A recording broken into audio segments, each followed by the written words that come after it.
Sekarang ini kan ada fenomena, bukan hanya sekarang, mungkin beberapa Ramadan yang dulu juga sering terjadi, yaitu di mana orang sahur tapi keadaan tubuhnya lemas. Apalagi dia tidak sahur. Bagaimana pandangan Bu Dokter dalam tinjauan kesehatan? Kapan kita akan masa lemas? Karena kurang minum, Pak. 1, 2, 4.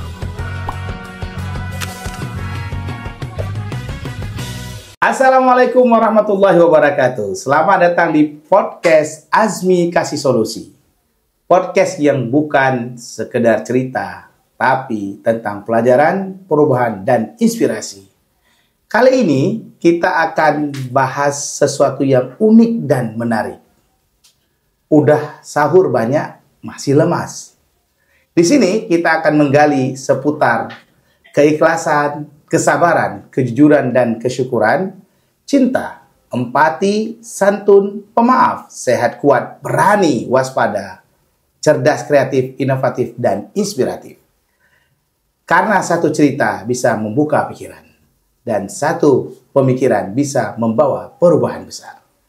Hari ini kita kedatangan tamu spesial, yaitu Dr. Ainil Mastura, spesialis akupuntur medik, master hukum, seorang spesialis akupuntur yang sudah berpengalaman di bidangnya. Apa kabar Bu Dokter?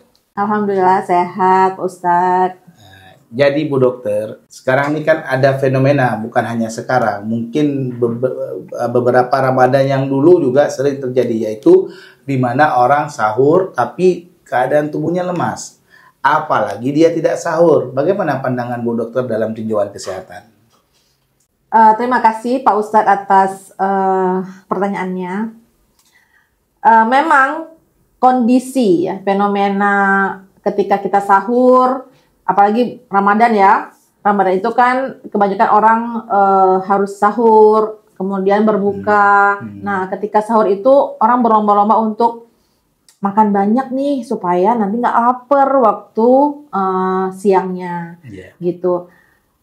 Kalau misalnya kita lihat, malah ketika dia makan banyak, tetap aja dia siangnya tetap lapar. Kenapa itu? Gitu kan? Itu yang maksud tadi kan. Jadi pandangan saya, nah, ketika misalnya kita mempersiapkan tubuh kita untuk berpuasa, seharusnya ketika niat aja, tubuh itu sudah mempersiapkan dirinya untuk ketika kita niat saja, tubuh sudah mempersiapkan niatnya. Untuk berpuasa. Makanya kan ada puasa itu jangan lupa ya niatnya untuk 1 bulan. Jadi walaupun kita nggak bangun sahur, lupa niat ketika habis taraweh misalnya atau sahur, itu tetap bisa lanjut puasa. Karena kita udah niatnya 1 bulan. Nah itu ketika kita berniat untuk berpuasa tanpa sahur pun, insya Allah kita kuat.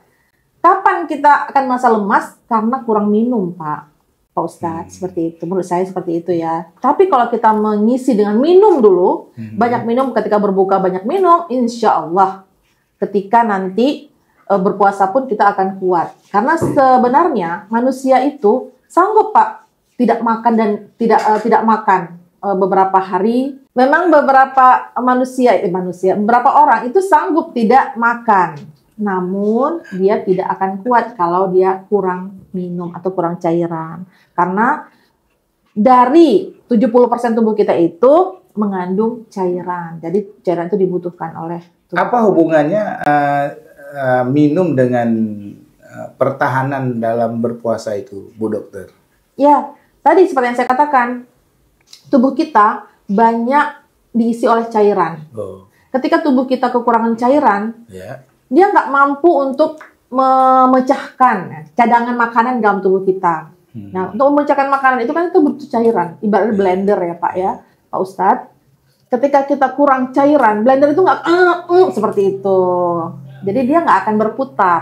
Tapi kalau cairannya banyak, blender itu akan berputar. Logikanya berarti blender ya? Iya. Berarti kalau ada bahan makanan yang dimasukkan tanpa air, maka bisa jadi blendernya pun rusak. Iya benar. Berarti air itu yang memecahkan. Iya betul. Apa yang dipecahkan di dalam tubuh kita? Cadangan makanan kita. Kita kan punya cadangan makanan seperti lemak yang kita simpan dari makanan yang kita makan sebelumnya. Jadi insya Allah lemas kita itu bukan dikarenakan kurang makan, tapi biasanya itu karena kurang minum. Makanya ketika berpuasa itu bukan makan yang kita mau, tapi minum.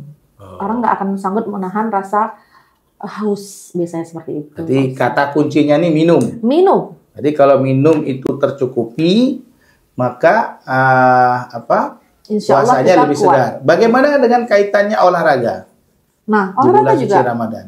Olahraga itu sangat bagus ketika di bulan Ramadan. Yang pertama itu bisa mengurangi berat badan kita. Karena seperti yang saya katakan tadi, ketika kita berpuasa, cadangan lemak kita yang banyak tersimpan itu akan dipecah. Nah, untuk memecahnya bagaimana? Perlu cairan. Makanya orang-orang yang mau berolahraga di saat puasa itu perbanyaknya minum, jangan kurang minum. Jangan sampai kurang minum. Tapi tidak apa-apa mengurangi makan, bahkan makan sesanggupnya saja atau sedikit saja, yang penting nggak lapar aja, udah kemudian perbanyak minum. Insya Allah kuat. Nah, sampai 30 hari insya Allah. Iya. Jadi Bu Dokter ini kan menempuh menjadi seorang spesialis di akupunktur medik. Iya benar. Apa yang membuat Bu Dokter ingin jadi dokter spesialis akupunktur medik ini? Ya, awalnya saya tuh kenal akupunktur kan saya suka film Cina dulu ya Pak Pak Ustadz gitu ya. Jadi saya suka film Cina dan saya melihat bagaimana tuh terapi akupunktur tuh mereka sering melakukan gitu. Ternyata kan saya tinggal dari Aceh ya.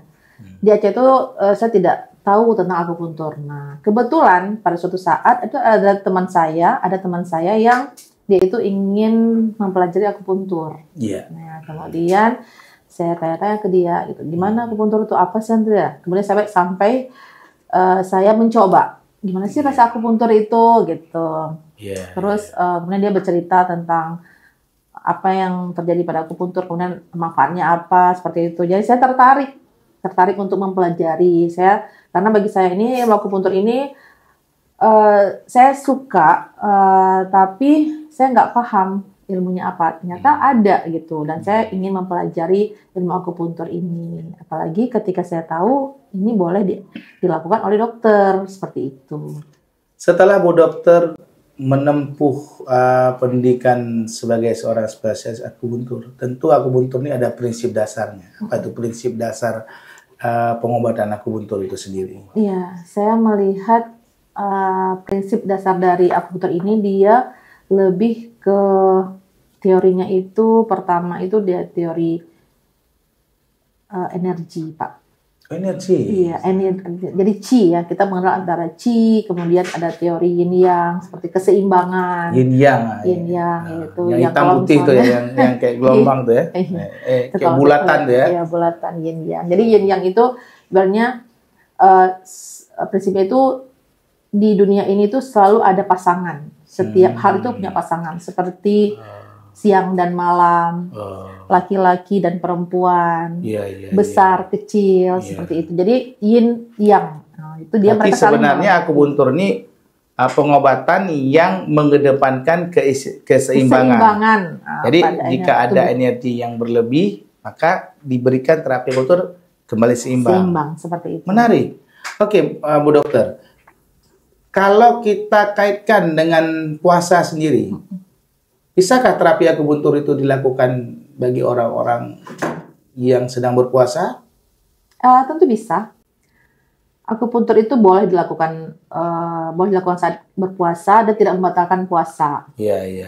Kemudian ketika misalnya dilakukan pun, apa yang bisa dilakukan itu misalnya akupunktur itu dapat mengurangi nyeri. Misalnya kalau ada kasus nyeri, kemudian juga bisa mengurangi kalau pada pasien-pasien yang punya emah atau lambung ya, yang nggak kuat berpuasa, insya Allah dengan terapi akupunktur dia bisa memperbaiki dan bisa berpuasa. Berarti selama berpuasa itu kalau di terapi akupunktur seharusnya nggak ada masalah, bahkan memberikan kesehatan. Iya, boleh. Bisa ya? Bisa. Nah, contoh-contoh penyakitnya apa itu Bu Dokter? Dia bisa diterapi selama di bulan suci Ramadan. Misal apa seperti penyakit lambung atau silakan Bu Dokter. Ya, seperti yang saya katakan tadi, dia bisa untuk mengobati nyeri. Nyeri itu banyak sekali ya Pak ya, bisa Pak Ustadz ya.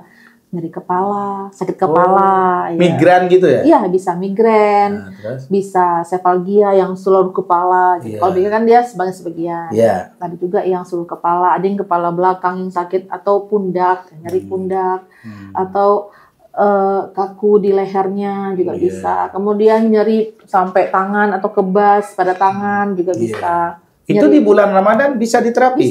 Bisa. Oke.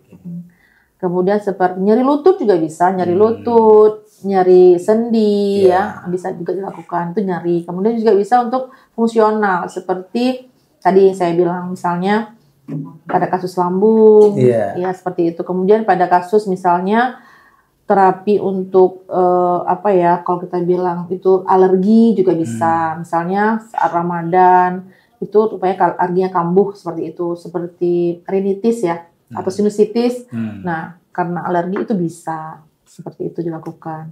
Juga pasien-pasien yang mungkin ada sakit stroke dan bisa dilakukan juga terapi saat Ramadan.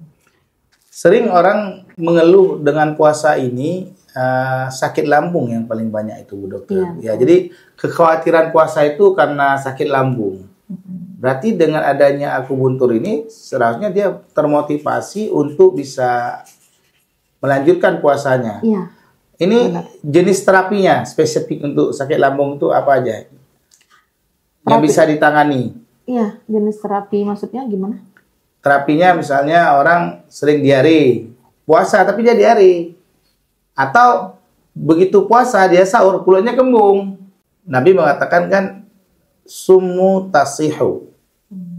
Puasa itu sehat. Tapi faktanya kalau ke rumah sakit ini jangan puasa lah. Anda nggak kuat kan?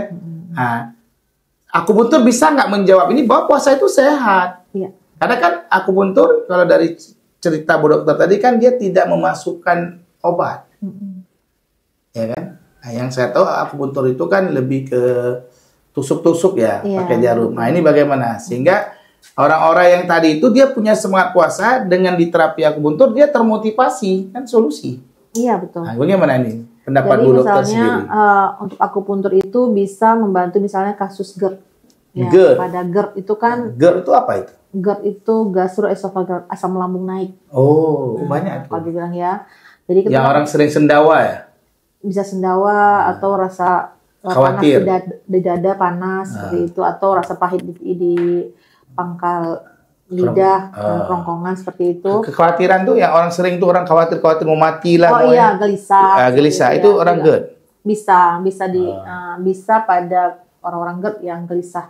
Juga bisa pada kasus lambung juga bisa merasa gelisah, nggak bisa tidur malam ataupun stres gitu ya. Atau kekhawatiran tadi. Khawatir nggak bisa puasa. Ya udahlah nggak usah puasa. Padahal itu gangguan lambung misalnya kan. Nah, ini bagaimana Bu Dokter? Iya, itu bisa diterapi dengan akupuntur, Pak Ustadz. Jadi kita bisa mengurangi rasa kecemasannya, juga bisa mengurangi misalnya tadi ketika orang lambung itu kenapa nggak dianjurin berpuasa? Karena dia kan nggak bisa nahan lapar. Dan dia harus makan misalnya per 2 jam sekali. Dan nggak boleh makan dalam porsi yang banyak. Itu kan juga kemudian juga bisa lemes. Makan aja, hari-hari aja dia bisa lemes dan nggak ada energi. Nah, jadi ketika kita terapi akupuntur untuk pasien-pasien yang seperti ini, biasanya kita akan mengurangi kekambuhan untuk misalnya rasa kembung, kemudian bisa mengurangi nyeri seperti itu. Jadi ketika dia nggak makan, nggak nyeri perutnya, atau kadang-kadang seperti kram gitu kan. Itu akupuntur bisa mengurangi seperti itu, kasus-kasus yang menyebabkan kram seperti itu. Kemudian juga akupuntur juga bisa mengurangi misalnya tadi GERD-nya tadi itu. Malah kalau pasien-pasien saya itu ketika dia GERD, kan kalau dokternya nggak kasih puasa gitu ya. Tapi ketika saya terapi dengan akupuntur, malah dengan berpuasa dia sembuh GERD-nya. Lebih cepat sembuh. Iya, karena dia tadi sebenarnya kalau kita bilang kasus lambung ini kan dia sebenarnya lambungnya itu lagi sakit, butuh istirahat. Orang sakit itu butuh istirahat. Tapi mau dipakai terus. Iya benar. Mau nggak mau dia itu harus bekerja. Kalau nggak gimana? Dia kan harus bekerja untuk mensuplai nutrisi ke tubuh kita gitu. Jadi dari situlah ketika kita berpuasa, dia kan nggak bekerja berat seperti itu. Benar. Walaupun ada kerjanya tapi nggak berat, sehingga itu malah membuat pasien-pasien dengan kasus GERD itu malah lebih nyaman, lebih Oke. enak. Bu dokter, ada yang bilang orang malas akupuntur itu karena pakai jarum itu sakit. Malas, Iya. takut. Malas, kemudian takut. Kan takut akhirnya malas, ya kan? Solusi Bu dokter nih, gimana caranya bahwa akupuntur itu menyenangkan? Apakah benar fenomena bahwa akupuntur itu sakit? Nah, bagaimana dokter Ya, memberikan bantahan ini? benar. Sebenarnya kalau dibilang terapi apapun itu pasti ada ketidaknyamanan. Ya. Tergantung apapun terapinya, mau terapi minum obat, Yeah. nggak minum obat, Yeah. kenyang dengan minum obat, atau Yeah. ada juga yang disuntik, ya harus disuntik sakit gitu. Yeah. Sama juga ketika misalnya akupuntur, diterapi dengan akupuntur, Mhm. yang harus digarisbawahi ketika datang sebuah terapi akupuntur itu, Yeah. ketika kita yakin bahwasanya yang melakukan akupuntur itu misalnya adalah profesional. Yang kedua, dilakukan di tempat yang bersertifikat. Seperti itu maksudnya. Berlisensi ya. Maksudnya ya ada tanggung jawabnya lah ya, bukan. Ya, kalaupun nanti ada sakit, ada yang tanggung jawab. Jadi lahir satu sugesti, kepercayaan dan keyakinan ya. Seperti itu. Jadi nggak lepas. Nah, kemudian mensugesti diri sendiri bahwasanya ini saya lagi terapi. Iya. Setiap terapi itu kan pasti ada hal yang dilakukan. Nah, ketika ada orang yang takut jarum, ya dia harus itu ketika dia takut jarum ya dia nggak usah memikirkan itu lagi jarum, lagi ditusuk jarum. Nah, dia apa yang harus dipikirkan? Ya, ketika saya sering bilang ke lagi pasiennya, dipijit-pijit aja gitu ya, kan mirip kan pijit sama pijat. Oh iya. Oke. Jadi aku pressure seperti itu ya.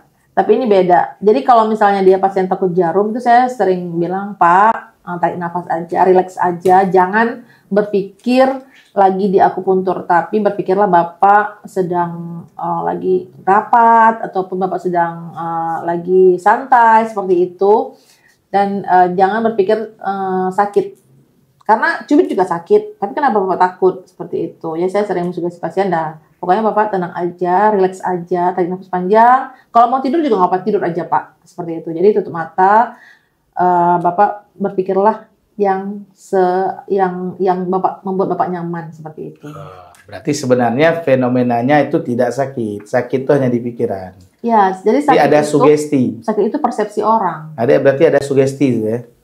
Sugesti oleh dokter dan keyakinan oleh si pasien. Maksudnya di apa itu? Dokter mau sugesti, pasien yakin. Tadi kan ada kata sertifikasi, habis itu bertanggung jawab, dan juga yang melakukan tindakan juga dia istilahnya dia tentu ada konsekuensi hukum kan. Iya. Nah, jadi kan kita jadi berani gitu ya. Menarik ini. Jangan khawatir, jangan takut gitu. Iya. Bu dokter, apa tips dari dokter bagi mereka yang ingin menjalani terapi akupuntur agar mendapatkan manfaat maksimal di bulan suci Ramadan? Tipsnya, yang pertama tadi ya, berniat. Nah, untuk berpuasa itu berniat, semoga Allah sanggup menyanggupi kita ya. Yang bagi kedua, kita yang Islam. Iya, bagi kita yang Islam. Bagi kita yang di luar Islam berarti dengan Tuhan mereka masing-masing. Iya, benar. Ini kan tadi ngomongin masalah Ramadan gitu kan. Tentunya yang Ramadan itu melaksanakan puasa kan orang Islam. Seperti itu. Jadi saya mengatakan orang Islam dulu. Kemudian yang kedua, kalau punya keluhan tentang kesehatan, mau di akupuntur, tentunya harus memberanikan diri untuk mencoba. Ya, kemudian tadi mencari ya, betul-betul tadi tempat-tempat yang memang terregistrasi dan bisa mempertanggungjawabkan terapinya gitu. Memang terkadang itu sering ada fenomena orang sering mencari, tempat sana bagus, tempat sini bagus gitu ya.